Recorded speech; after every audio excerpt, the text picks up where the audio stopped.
गर्मी के दीना हो सूते के पड़ी मोरा बिना हो। हे राजा गर्मी के दीना हो सूते के पड़ी मोरा बिना हो।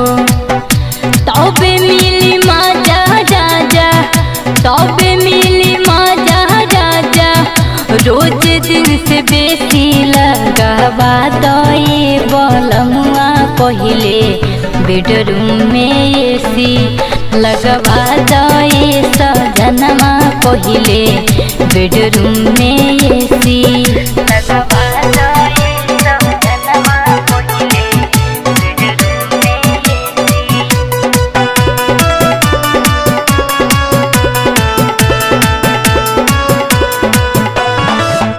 दही जाता में कब कुल सगरी पसीना से चुहता गरमिया हमारा टप टप पसीना से। हे राजा सुनो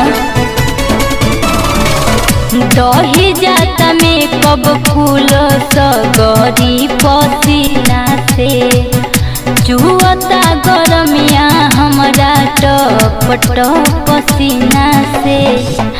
देता गरमिया चिकन देता गरमिया चिकन देहिया के लेसी लगवा दई बलमुआ पहिले बेडरूम में एसी लगवा दई सजनमा पहिले बेडरूम में एसी लगवा दई सजनमा पहिले बेडरूम में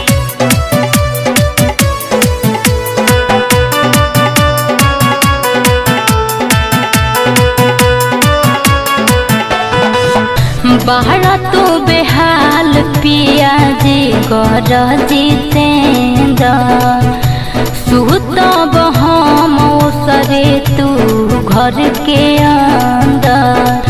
हमार बात कान खोल के सुन ल। बाहर तू बेहाल पिया जी कर जितेंद्र सुतब हम सरे तू घर के अंदर। करे नया सर बेनिया करे नया सर बेनिया हाकिल देसी लगवा दई बलमुआ पहिले बेडरूम में एसी लगवा दई सजनमा पहिले बेडरूम